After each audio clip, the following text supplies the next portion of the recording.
नमस्कार, news detail में आपका स्वागत है। और आज हम बात करेंगे जम्मू कश्मीर की। वो जम्मू कश्मीर जो पहले एक राज्य था और फिर तरक्की के नाम पर उसे यूटी यानी कि केंद्र शासित प्रदेश बना दिया गया।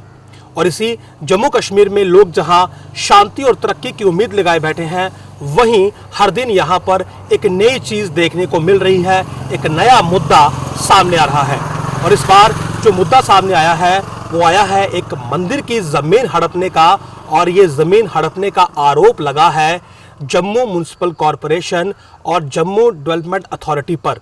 जी हाँ, आपको हैरानी होगी कि एक मंदिर की ज़मीन ये दोनों जो संस्थाएं हैं ये हड़पने की फिराक में थे, कोशिश में थे। लेकिन जिस वक्त लोगों का जो गुस्सा था वो सामने आया, लोग सड़कों पर आने के लिए मजबूर हो गए, धरना प्रदर्शन शुरू हुआ, कांग्रेस को मौका मिला भाजपा को घेरने का, तो एकाएक ये दोनों ही जो संस्थान थे, जम्मू म्युनिसिपल कॉरपोरेशन और जेडीए, इन्होंने अपने कदम पीछे खींच लिए और ये नोटिस जारी कर दिए कि वो इस पूरे मामले में शामिल ही नहीं है और इसमें जम्मू म्युनिसिपल कॉरपोरेशन का जो नाम आया है वो गलती से आया है। हालांकि इससे पहले जो हमारे पास कॉपीज मौजूद हैं, जो टेंडर के लिए जो कॉपीज दी गई हैं, उसमें ये साफ लिखा गया है कि जम्मू म्युनिसिपल कॉरपोरेशन जो है, जो जेएमसी है, वो इस ज़मीन की जो है वो असल मालिक है। वो ज़मीन पर एक मल्टी स्टोरी पार्किंग व एक शॉपिंग कम्प्लेक्स बनवाना चाहती है। लेकिन फिलहाल इस पूरे मुद्दे के गरमाने के बाद इन दोनों ही एजेंसीज ने अपना हाथ पीछे खींच लिया है। और आज हम इस पूरी खबर का विश्लेषण करेंगे और आपको ये बताएंगे कि आखिर जम्मू में खुद जो सरकारी महकमे हैं वो किस प्रकार इस तरह की घटनाओं में अब संलिप्त हो रहे हैं और क्या जम्मू की भाजपा सरकार सोई हुई है। ये फिल्मी जैसे दिखने वाली कहानी है दरअसल जम्मू के मशहूर पंचबख्तर मंदिर की। और ये पूरा विवाद है इस मंदिर की करीब 20 कनाल से अधिक भूमि का। वो भूमि जो सदियों से मंदिर के पास थी और अचानक उस भूमि पर जम्मू म्युनिसिपल कॉरपोरेशन, जेडीए और एक तीसरी एजेंसी जिसका नाम है national highway and infrastructure development corporation, ये तीनों एजेंसियां यहां पर दावा करती हैं कि इस ज़मीन पर ये एक मल्टी स्टोरी पार्किंग बनाएंगे और एक शॉपिंग कॉम्प्लेक्स जो है बनाया जाएगा। और हैरानी की बात यह है कि मंदिर को बिना बताए इस ज़मीन का जो टेंडर था वो अलॉट कर दिया गया और अलॉटमेंट के बाद भी इस मंदिर को इस बात की जानकारी तक नहीं थी। इस मंदिर के लिए हालांकि एक विवाद पहले भी हुआ था क्योंकि ये काफ़ी कीमती ज़मीन है, शहर के बीचों बीच है, इसलिए हर किसी की नज़र इस ज़मीन पर पहले से ही थी। लेकिन जब पहला विवाद हुआ था तब मंदिर ने हाई कोर्ट का सहारा लिया था और उस वक्त कोर्ट ने इस मंदिर के लिए एक केयरटेकर अपॉइंट किया था, जो कि बाद में एक रिटायर्ड जज जो है वो इस समय उनकी जो हैसियत है वो रिटायर्ड जज की है। तो कुल मिलाकर मंदिर अपने आप में काफ़ी ऐतिहासिक मंदिर है, पंचबख्तर नाम का मंदिर है और रुपयों वाला मंदिर इसे कहा जाता है। ज़रा सोचिए, जिस मंदिर में राजाओं महाराजाओं ने उस वक्त चांदी के सिक्के लगवाए थे, उस मंदिर की जो इंपॉर्टेंस है, जो उस मंदिर की जो खासियत है वो कितनी बड़ी होगी। लेकिन बीजेपी के राज में जिस वक्त बीजेपी खुद मंदिर को लेकर सियासत में आई, सत्ता में आई, उसी दौर में जब बीजेपी खुद जम्मू कश्मीर में है, एक केंद्र में बैठी हुई सबसे बड़ी पार्टी है और उस वक्त और बीजेपी का ही जो मेयर है वो जम्मू म्युनिसिपैलिटी को चला रहा है। और ऐसे ही वक्त में जम्मू म्युनिसिपैलिटी की तरफ से एक ऐसा टेंडरिंग का आदेश दिया जाता है जिसमें जम्मू संभाग के सबसे पुराने मंदिर की ज़मीन को ही हड़पने की साजिश हो, तो फिर आम लोगों का गुस्सा कितने चरम पर होगा। और वाकई में इस पूरे कांड का जो फायदा है वो कांग्रेस ने उठाया। कांग्रेस ने इस मुद्दे को भांपा और बीजेपी के खिलाफ एक एजिटेशन जो हम कहेंगे वो शुरू कर दी, जिसे देखते हुए शायद जो बीजेपी के जो एक्टिव सेल्स थे उन्होंने तुरंत इस पूरे मसले को एनालिसिस किया और पार्टी तक ये मैसेज पहुंचाया कि इस मसले को फिलहाल जो है वो शांत करना होगा। जिसके बाद आज जम्मू म्युनिसिपल जो कॉरपोरेशन है, जो जेडीए है, उनकी तरफ से ये मैसेज दिए गए कि इस पूरे मामले में जो है वो संलिप्त नहीं है। हालांकि जेएमसी की तरफ से विशेष तौर पर यह कहा गया कि उसका इस पूरे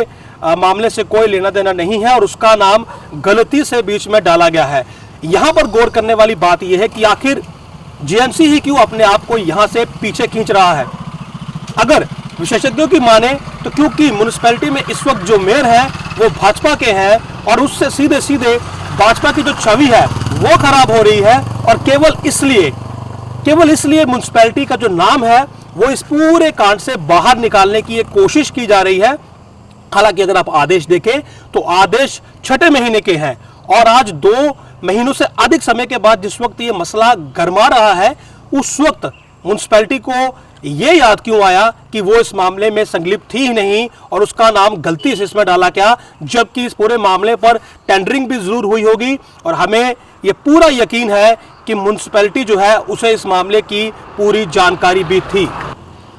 पंचबख्तर मंदिर के इस मामले के सामने आने के बाद कांग्रेस जो कि पहले बैकफुट पर थी, उसे अब भाजपा पर हमला करने का एक बड़ा मौका मिला।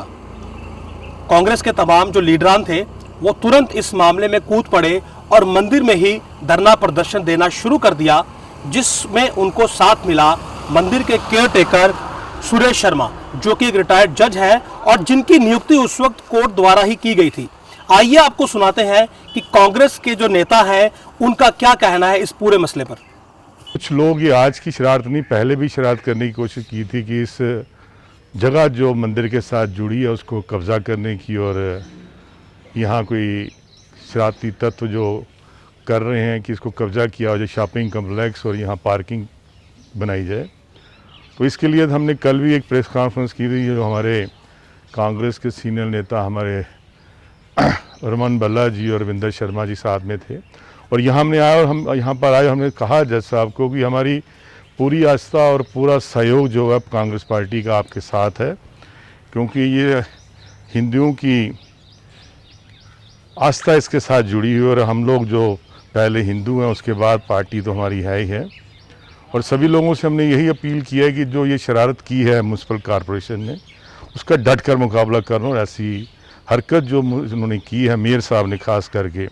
मैं किसी पार्टी का नाम नहीं लेना चाहता कि जो पार्टी कभी मंदिर के नाम पर राजनीति करती थी, आज वो मंदिर की ही जगह को उनके जो मेयर हैं उसको घेरने की कोशिश करें, और दूसरी तरफ कहें कि नहीं हमारा इसमें कोई रोल नहीं। तो हमारी तो यही अपील है कि अगर उनको कहते हैं कि हमारा कोई रोल नहीं, तो वो लिख कर दे दें अपना जो केयर टेकर है हमारे सुरेश शर्मा जी जज साहब, कि भी ये म्यूनसिपैलिटी का इसका कोई लेना देना नहीं, जेडीए का कोई लेना देना नहीं, ये मंदिर की आस्था के साथ जुड़ी जगह है, ये जगह जो है मंदिर ही इसको देखेगा, मंदिर की जो कमेटी है जो इसको लुक आफ्टर करेगी। यहाँ पे जो ज़मीन है मंदिर की, उसमें हाई कोर्ट की तरफ से एक सेशन जज रिसीवर अपॉइंट हैं जो केयर टेकर हैं जस्टिस सुरेश शर्मा जी, और 2008 से लेकर के वो उस ज़मीन और सारी जो मंदिर की ज़मीन है उस पर वो जो है कस्टोडियन हैं। लेकिन जो चोरी छुपे भारतीय जनता पार्टी के कारपोरेशन, जो जम्मू म्यूनसिपल कॉरपोरेशन ने लिख के दिया national highway authority of India को कि म्यूनसिपल कॉरपोरेशन जो है वो इस ज़मीन की ओनर है, टाइटल हमारा है, और इन्होंने प्राइवेट कुछ पार्टी से मिलके कमर्शियल कम्प्लेक्स और पार्किंग का टेंडर भी निकाल दिया। और जज साहब को, रिसीवर को जब कहीं से पता लगा, सूचना मिली, उन्होंने हाई कोर्ट और कोर्ट में अप्रोच किया, और इसलिए ये धरना है। और आज जो लोग कल तक आस्था की बातें करते थे, आज सत्ता में आकर के आस्था को भूल गए, आस्था बेचना शुरू हो गए, वो प्राइवेट पार्टीज़ को बेचने शुरू हो गए, उनके साथ डील है। इसके लिए हमने सीबीआई हाई लेवल प्रोब मांगा है, मेयर साहब को इस्तीफा देना चाहिए, और साथ में एक बहुत बड़ी जांच हो के तमाम अफसर के टेंडर की 2 दिन, कल टेंडर की लास्ट डेट थी, अगर जज साहब या रिसीवर उसके नोटिस ना लेते तो ये ज़मीन बिक गई होती। इसलिए ये बहुत बड़ा धोखा, घोटाला और एक लैंड ग्रैबिंग का एक केस है, जिसकी हम लेफ्टिनेंट गवर्नर से उच्च स्तरीय जांच मांगते हैं। इस पूरे मामले में सबसे अहम अगर कोई शख्स था तो वो था इस मंदिर के केयर टेकर सुरेश शर्मा, जो कि रिटायर्ड जज है, और हमने इनसे बात करी। हमने ये जानना चाहा कि आखिर वाकई में ये जो भूमि है क्या मंदिर की है, और क्या जो इस भूमि को लेकर दावे किए गए हैं वो रातों रात किए गए, या फिर इस पूरे मामले की सच्चाई क्या है। और यकीन मानिए जिस वक्त हमने इनसे बात की तो हमें खुद हैरानी हुई कि उन सुरेश जी का ये मानना था कि आखिर सरकार को ऐसी क्या आन पड़ी थी कि इन 3 एजेंसियों के द्वारा इस मंदिर की ज़मीन को इतने गलत तरीके से हड़पने की कोशिश की गई। वो खुद इस पूरे मामले से दुखी हैं और उनका ये कहना है कि इस मंदिर की ज़मीन को अब लिखित रूप से जो जम्मू कश्मीर के लेफ्टिनेंट गवर्नर हैं उन्हें जल्द से जल्द मंदिर के हवाले कर देना चाहिए। सुरेश जी की माने तो इससे पहले भी एक बार स्मार्ट सिटी के नाम पर उन्हें अप्रोच की गई थी, उनसे बात की गई थी और उन्हें ये कहा गया था कि यहाँ पर एक मल्टी लेवल पार्किंग का निर्माण किया जाना है, जिसको लेकर सुरेश जी ने साफ कहा था कि एक प्रोजेक्ट रिपोर्ट जो है वो उनको दी जाए और वो उस प्रोजेक्ट रिपोर्ट को आगे हाई कोर्ट में या जहां पर भी ये मामला चल रहा है वहां पर पेश करेंगे और उसके बाद ही यहां पर पार्किंग के लिए कोई निर्णय हो सकता है। लेकिन उन्हें रिपोर्ट नहीं दी गई और उसके बाद ये मामला शांत हो गया। मगर हैरानी की बात तो ये है कि अब अचानक से 3 एजेंसियां एक साथ मिलकर मंदिर की इसी जमीन को हड़पने की फिर से कोशिश करती हैं और ये दावा करती हैं कि जम्मू म्युनिसिपल कॉरपोरेशन के पास इस जमीन के मालकाना हक है। वो इस जमीन पर दुकानें जो बनी हैं वो उन दुकानदारों को वहां से निकाल सकती है, उन्हें हटा सकती है और इतना ही नहीं, उसका हक इतना मजबूत है कि उन्हें हटाए लोगों को किसी प्रकार का कंपनसेशन यानी कि राहत राशि देने की भी आवश्यकता नहीं है। और इस प्रकार के दावे के बाद, अब इतना बड़ा दावा करने के बाद अब म्युनिसिपैलिटी कह रही है कि वो इस मामले में संलिप्त ही नहीं थी, उसे तो मालूम ही नहीं था कि उसके नाम का इतना बड़ा टेंडर जो है वो बाहर आम जनता के बीच एडवर्टाइज किया गया, प्रकाशित किया गया। और इतने महीने बीतने के बाद जब मामला गर्म आया तो कम से कम आज म्युनिसिपैलिटी को ये याद आया कि उसे एक खत लिखकर अपने कदम पीछे खींच लेने चाहिए, क्योंकि शायद इस पूरे मामले में बीजेपी का नाम जो है वो खराब हो रहा था। स्मार्ट सिटी प्रोजेक्ट वाले हैं, उन्होंने एक दफ़ा बात की थी कि ऐसे ऐसे हम डेवलप करना चाहते हैं। मैं अगर करने को ये प्रपोजल दीजिए, मैं प्रपोजल में मेरा कोई इख्तियार ही नहीं है इसमें, मैं तो केयर टेकर और लिमिटेड पावर्स है। वो जो हाई कोर्ट और जो ट्रायल कोर्ट जहाँ केस पेंडिंग है वो डिसाइड करेंगे क्या करना है। तो इसमें स्मार्ट सिटी की तो बात ही नहीं है। यहाँ तो जेडीए और ये म्युनिसिपल कॉरपोरेशन और ये नेशनल जो मैंने पहले बताया this national highway infrastructure development authority, ये तीनों इंस्टीट्यूशन पता नहीं कहाँ से और किस साजिश के तहत आए और ये क्लेम किया कि ये प्रॉपर्टी म्युनिसिपैलिटी की है, जब मैं इसमें कोई भी सरासर ये बेबुनियाद है, सरासर गलत है और ये मंदिर के साथ बेइंसाफ़ी करने जैसा है, क्योंकि इनका कोई इसके जगह के ऊपर ना कोई कब्जा है, ना मालकियत है, ना ही किसी किस्म का कोई इंटरेस्ट है। अब हम आपको इस मंदिर के इतिहास के बारे में बताएंगे। आपको ये जानकर हैरानी होगी कि ये मंदिर आज़ादी से पहले का है और जम्मू के सबसे प्रसिद्ध मंदिर रघुनाथ मंदिर से भी पुराना है। जो जानकारी हमारे पास है उसके मुताबिक ये मंदिर जो है सन 1927 में जो महाराजा प्रताप थे, जो उस वक्त के महाराजा थे, उन्होंने इस मंदिर की जो ज़मीन है वो मंदिर के नाम ट्रांसफ़र की थी, जिस ज़मीन का फिलहाल विवाद चल रहा है और जिस पर कब्जा करने की कोशिश की गई। ये ज़मीन मंदिर को आधिकारिक तौर पर महाराजा प्रताप सिंह ने उस वक्त ट्रांसफ़र की थी और उन्होंने ये कहा था,